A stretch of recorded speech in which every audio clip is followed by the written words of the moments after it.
नमस्कार दोस्तों।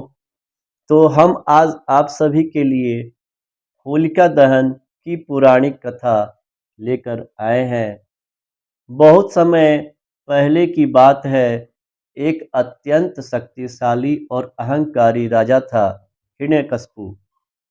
उसने कठोर तपस्या करके ब्रह्मा जी से वरदान प्राप्त किया था कि वह ना तो किसी मनुष्य से मरेगा, ना ही किसी पशु से, ना ही दिन में, न रात में, न घर के अंदर, न बाहर, ना ही किसी अस्त्र से और ना ही किसी शस्त्र से। वह इस वरदान के कारण वह स्वयं को अजेय समझने लगा।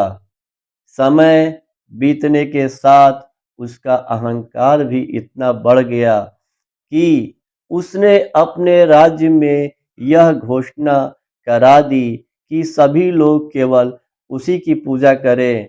कोई मंदिर, कोई शिवालय या किसी अन्य भगवान की पूजा नहीं करे। जो भी लोग किसी अन्य भगवान की पूजा करते तो हिरण्यकशिपु उसे सजा देते।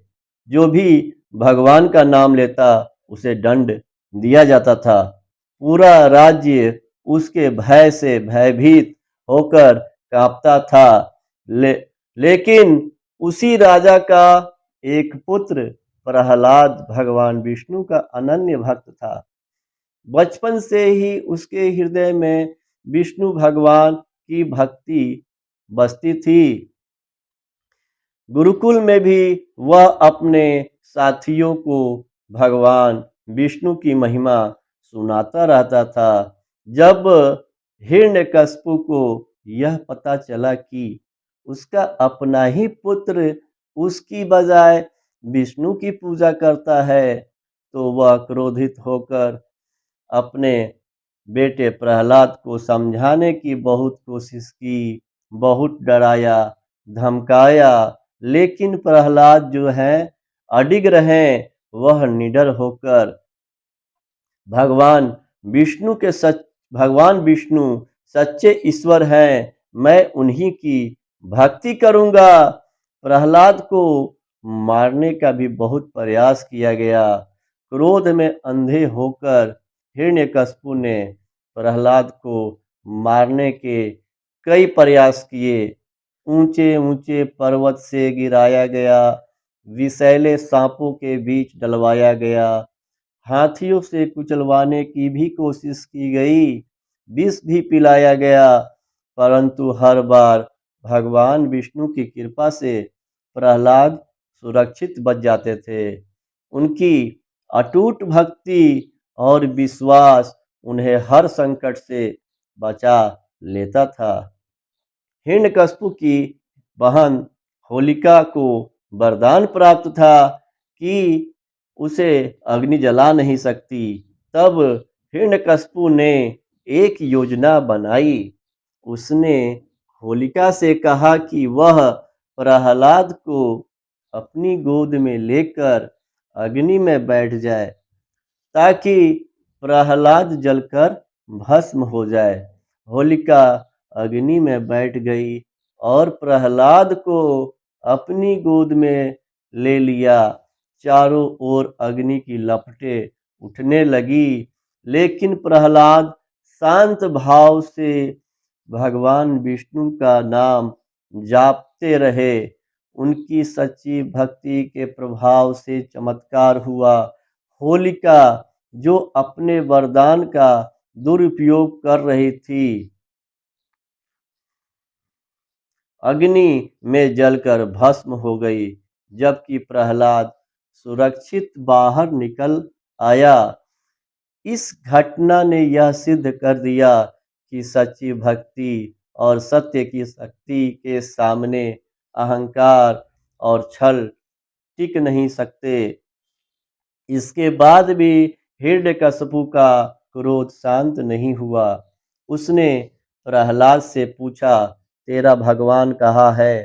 तब प्रहलाद ने उत्तर दिया, भगवान हर जगह है। क्रोधित होकर के हिरण्यकशिपु ने महल के एक स्तंभ पर जोरदार प्रहार कर दिया।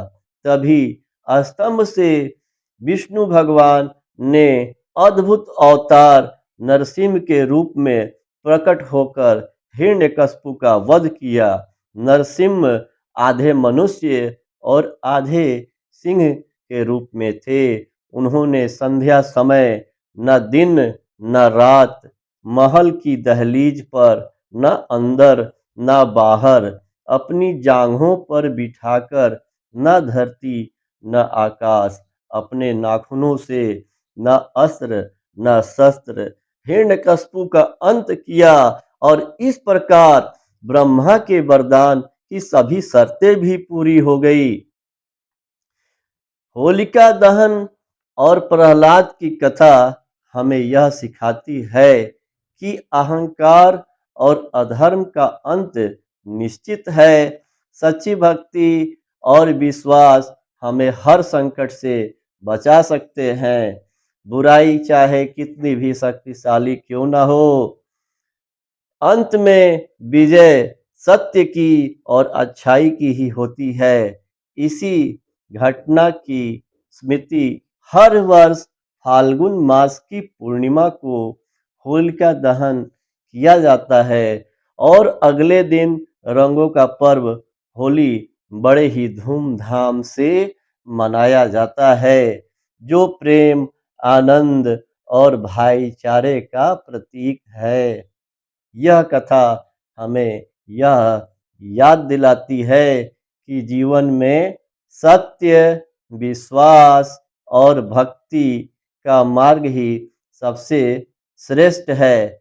जय श्री हरि, जय श्री हरि, जय श्री हरि, नारायण नारायण। तो यह कथा हमें यह सीख दिलाती है कि सच्ची श्रद्धा, विश्वास, भक्ति ही सबसे सर्वश्रेष्ठ मार्ग है। तो हमें सच्चाई की राह पे चलते हुए और सच के साथ हमेशा देना चाहिए। तो कथा को यहीं पे समाप्त करते हैं और मिलते हैं एक नए कथा कहानी के माध्यम से। तब तक के लिए आप सभी श्रोतागण को धन्यवाद। राम राम, राधे राधे और जय श्री हरि। होली की हार्दिक शुभकामना। जय श्री राम, हर हर महादेव, राधे राधे, जय श्री हरि।